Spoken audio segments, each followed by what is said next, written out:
Já, og þess vegna ætla ég að sýna hvernig við komumst inn í þetta verkefni, heimaverkefni rafkerfi skipa, 18VS og ég kalla hérna 18RK, það reyndar ekki merkt þannig inni í verkefninu, en það sem sagt 18VS, það hérna, hér mælingaverkefnið,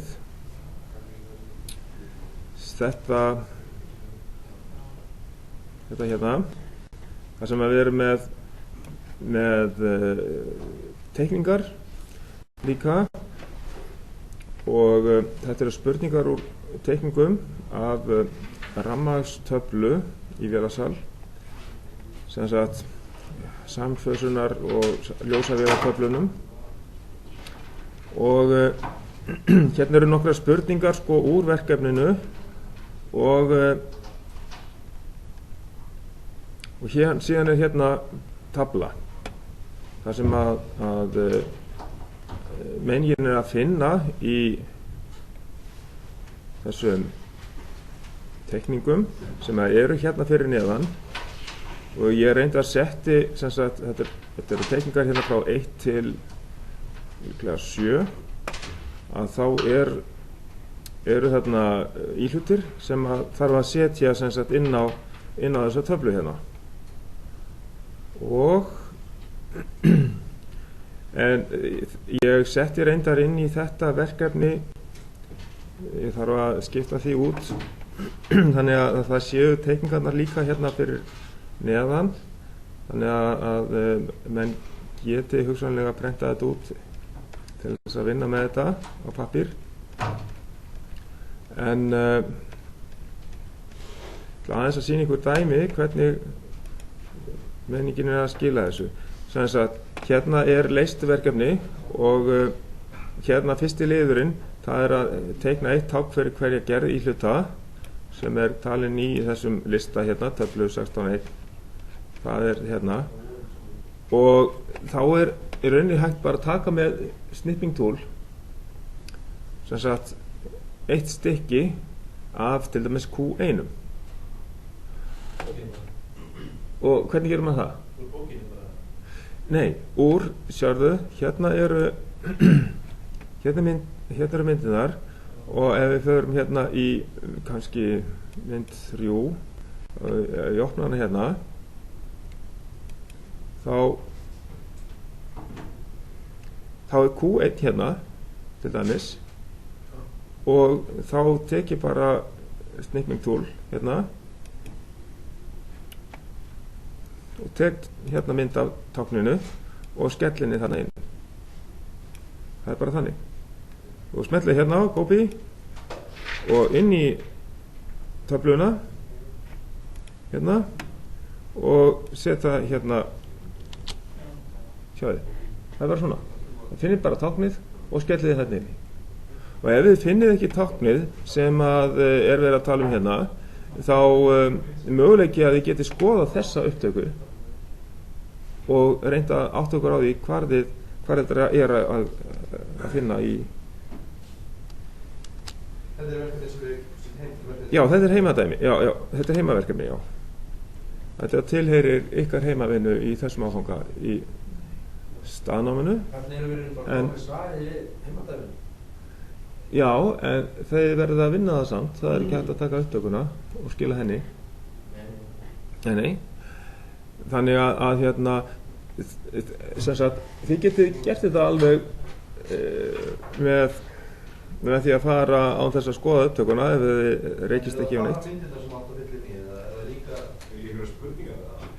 Jú, það eru spurningar líka hérna fremst og ég ætlaði bara svona rétt að renna yfir þetta þannig að þið áttu ykkur á því hvað að ræða stundum að vantar kannski eitthvað tákn inn í myndirnar og þá þarf að ná í það reyndar finnum við hérna tákn fyrir startrófa og stopprófa hérna svo ræsinhnappur og rofnappur það eru start- og stopprófi það ekki víst að menn átti sig á þessum heitum hérna hvað rofnappur það ekki víst að þið hafi notað það mikið en síðan hérna hraðastýri hnappar stendur hérna og það rauninni bara stillanlegt viðnám og það ekki hægt að finna það neitt á myndinni þess vegna þarf ég að benda á það að þið þurfa að finna það. Það er ekki víst að þið finnið heldur neyðarstöðuna táknið fyrir neyðarstöðunar róan. Hann er hins vegar í verkefni sem að ég kannski sýndi ykkur í upphafi, en það er að þekkja ýmis tákn, og það getur verið að það sé í því, en svona skoða það betur hvort við finnum þetta tákn þar. Og hérna er líka endurskipunarhnappur, það er líka bara stoppknappur, og aftur spennstilli mótstaða, það er bara stillanlegt mótstaða, bara venjulegt viðnám með ör í gegn, það er stillið mótstaða, og af því að það er píla hérna á endanum, þá þýðir það að það er öxull utan á panel sem að er með takka sem að snýr utanfrá tæki utan á skápnum. En ef þið myndir setja stilli viðnám með svona streiki hérna fyrir ofan, þið kannast það líka, þá er það fyrir verkfæri, og það væri þá einhvers staðar inn í einhver tæki, óaðgengilegt utanfrá, skiljið, þannig að það væri ekki rétt tákn, en þetta er rétt á táknið. Ok, svo er náttúrulega bara bræðivör hérna og slíkt.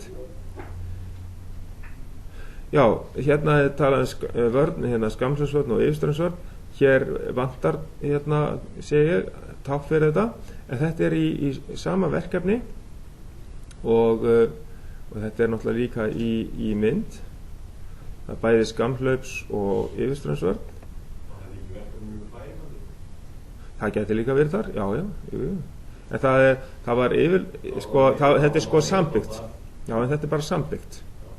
Þannig að það getur verið að það sé í verkefnum. Við skulum skoða það, því að hérna eru bara svona ýmsir mælar sem að þið gætu þá skoðað, fundið, eins og straum- og spennumælir, tíðnimælir, kilowattmælir, útleiðslumælir, og hér eru fasaraðarvísir. Já, það er rauninni þessi hérna, það kemur, ljósin kom ekki þar við sögu, sko. En já, tvöfaldur tíðnimælir, og hann er hérna fyrir neðan, hertz á móti hertz, og hérna straumspennir eða straumspennar, og landtengispennirinn hérna, og síðan rafleiði, og það er síðast táknið í þessum lista.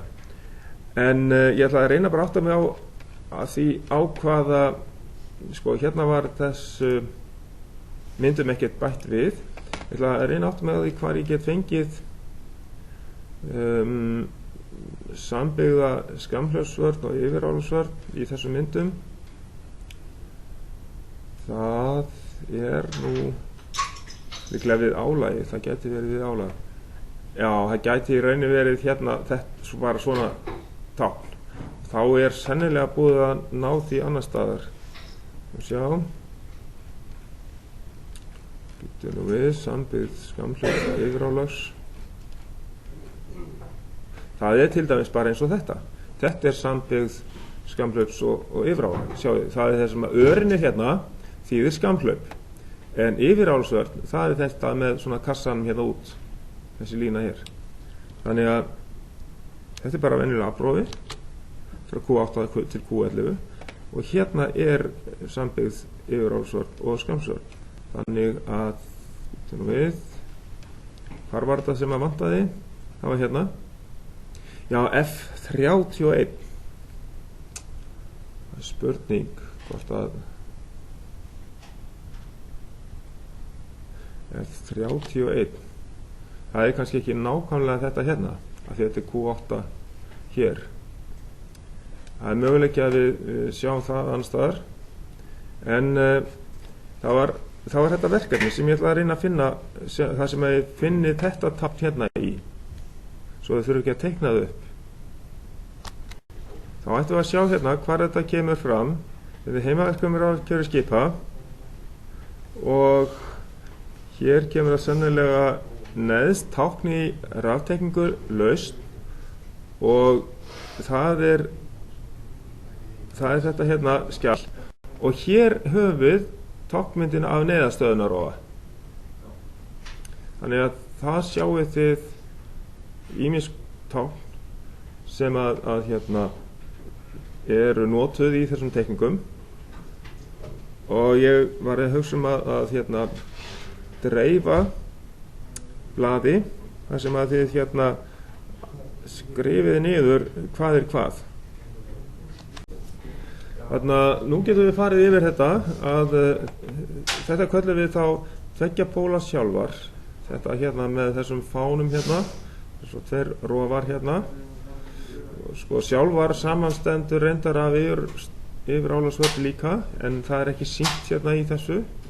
Það er bara samtengt tveir pólar í sjálfari og þessi fáni eða kassi táknar snögga útleysingu. Það er fleira sem að tákna svona snögga útleysingu á rofum eins og við sáum í táknmyndinni því að þetta þessi ör hún táknar líka snögga útleysingu svona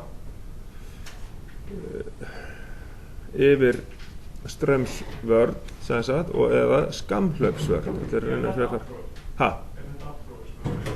Já, þetta er afbrói sem við erum að skoða og þá eru það eru fleiri er líka, þetta er bara einpóla sjálfar þetta en við skulum skoða hinn táknin. Hér er neyðarstöðunarofi þessi stundum er með lykli líka að hann festist inni. Þessi rampur og þetta strika á tákna það að hann festist inni og maður þarf sérstakt átak að taka hann út aftur eða að snúa með lyklunum. Ef væri skráargat tekning af skráargati. Og svo er þriggja fasa yfir álagsvörn. Hún er í til dæmis verkefnum fyrir færibandið var staðsett sem næst móttónum reyndar á þeirri kraftrás. Svo höfum við almennt tákn fyrir glóperu eða gömljós. Svo er hér spóla eða span viðnám. Þetta getur verið spóla eins og ballast í flúrpípulampa eða eitthvað slíkt, svona spóla, eða spóla í segurofa sem væri með A1 og A2. En það er reyndar táknað öðruvísi og það er sennilega ekki til nema með svona tákni. Spóla sem væri með venjulega bara A1 og A2. Þetta bara gæti verið venjulega spóla í segurofa ef hún væri ekki með þessum táknum Því að þetta er þessi undirspennu spóla sem við erum að skoða í dag. N. Spennan fer af þessari undirspennu spólu, þá fer aflrofinn út og keyrir hann út bara. Og við skulum fara yfir þetta með betur. Hér höfum við síðan þrýstirofa, normally open, og þessi högg ofan og neðan tákna það að það er gormkraftur tilbaka. Þannig að hann kemur sjálfkrafa tilbaka eftir að við erum búin að þrýsta á hann. Og hann er normally open. Hann gæti líka verið normally closed, í einhverstaðar öðru tilfelli. Já, það er raunni svona eins og þessi snerta hér. Þetta erum við með stopprófi einhverstaðar. Nei.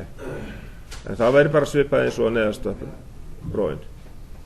Þannig að þetta er bara venjulega þrýstirófi. Svo höfum við tákn fyrir þétti, þetta tvær plötur, alveg jafn langar, og svo er bræðivar. Þessi stjarna inn í þessu hefur ekkert gildi. Þetta kom bara með vegna þess að þetta var inn í forritinu. Áttu eftir að hreinsa þessa rauðu stjörnu í burtu. Þetta var bara í PC Schematics forritinu. En það var ekki að vera neitt inn í þessu. Það var bara striki gegnum svona kassa, eins og viðnámskassi sem var striki gegnum. En það er bara bræðivar. Vír sem að bráðna í sundur. Síðan kemur tveggja póla rofi, af á rofi. Hann hefur tvær stöður, hann getur verið fastur í 0 stöðu og fastur í stöðinni 1 eða á. Svo höfum við riðspennugjafa það er sínus, þetta á að vera sínuskurva hérna, þá sé að eiginlega bara hringur, sínuskurva hérna inn í þessum hring hérna, þetta er rispennugjafi. Svo höfum við, þetta getur verið jafnspennugjafi, getur verið tákn fyrir rafhlöðu eða rafgeymi, almennt tákn fyrir alls konar jafnspennugjafa. Og svo er það þessi undirspennuspóla sem er staðsett í öllum aflrofum, þannig ef að spennan fer af þessari undirspennuspólu, þá fer aflrofin í hlutlausa stöðu eða í svokallaða trippstöðu á ensku. Og síðan er hérna sambyggð yfir álagsvörn og skammhlaupsvörn, þannig að yfir álagsvörnin er sýnt hérna og neðanverðu er y meira en, þetta er sem sagt skammhlaupsvörnin, þriggja fasa. Og síðan kemur hérna einpóla sjálfar og það er rauninni bara alveg eins tákn eins og þetta sem var tveggja póla þarna áðan, og svo er náttúrulega til líka þriggja póla svona sjálfar sem er notaði við mótora til dæmis, eins og í kraftrásarteikningum fyrir hérna til dæmis færibandaverkefnið og stjörnuþrísreisinguna og fleira. Þannig að það var þriggja fasa eða þriggja póla fyrir þriggja fasa mótorinn. En síðan er hérna tákn fyrir rafgeymi, því að hérna eru nokkrar sellur samtengdar eða hlöð á íslensku, og það er sama hérna, það er hérna rauð stjarna hérna eða punktur inn í þessu tákni og hún á ekki að vera. Þetta kom bara með forritinu óvart. Þannig að þetta getur líka verið í rauninni bara jafnspennugjafi sem er uppbyggður af nokkrum sellum eða nokkrum hlöðum. Nú, síðan er hérna sem sagt einpóla af á rofi og það er síðasta táknið. Og hann hefur tvær stöður, 0 og 1 eða af á. Svo er markrofi sem er ekki á þessari mynd og hann er, bæta honum hérna við, hann er á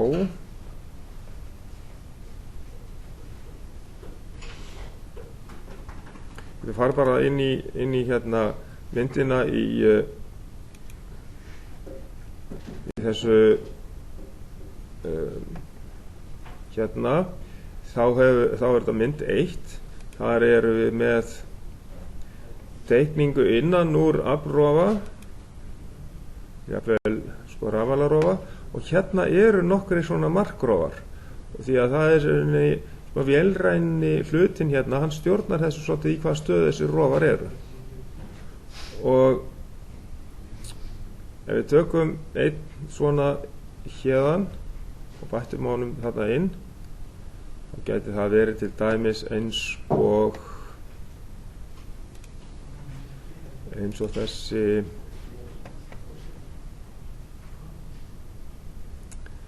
hérna til dæmis. Þá er þetta markrofi og skellum honum inn í þetta, þá setjum við hann hérna og þá heitir hann sem sagt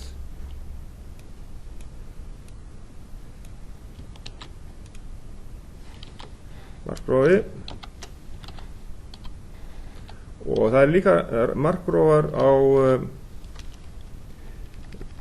hérna færibandinu, þar sem að hlutur kemur að enda, það er líka kallaður markrofi. Ok, þá er þetta komið svona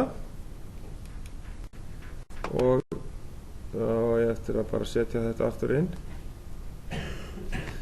En það sem að hérna við fáum líka annað verkefni, það er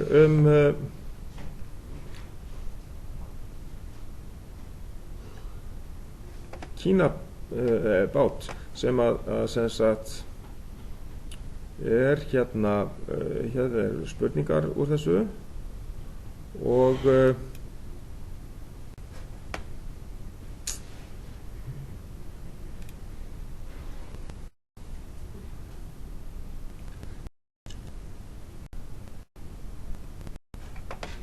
hérna sem sagt heitir þetta verkefni 18RT, þetta er rafteikning, spurningar úr teikningum af rafkerfi úr Kínabát og þá er hérna tilvísinakerfi sem er kannski ágætt að aðeins að skoða. Þetta er verkefni sem við erum að fara að vinna heima. Já, en við getum líka sko fengið aðstoð hérna í staðnáminu að hérna koma okkur áfram í þessu verkefni og leysa það eitthvað hérna og getum þess vegna notað tölvustofuna R109 í þetta eitthvað. Ég hef oft verið með hópana þar inni sko til þess að vinna þetta verkefni og það sýn ykkur teikn. Já, það fórum við í tilvísinakerfið næst og skoðum þetta þessi númer á blaðsíðunum og það er sem sagt straumrásar númer hérna niður, það eru dálkar og svo er bókstafir sem sagt hérna, það eru eins og línur A og B fyrir staðsetning á hlutunum, C og D og niður í E hérna þannig að þessum rafali 1 væri í staðsettur í 1A og rafali 2 væri þá hérna í 1D og svo framvegis og svo kemur þá blaðsíðan fram hérna. Skoðum það betur næst.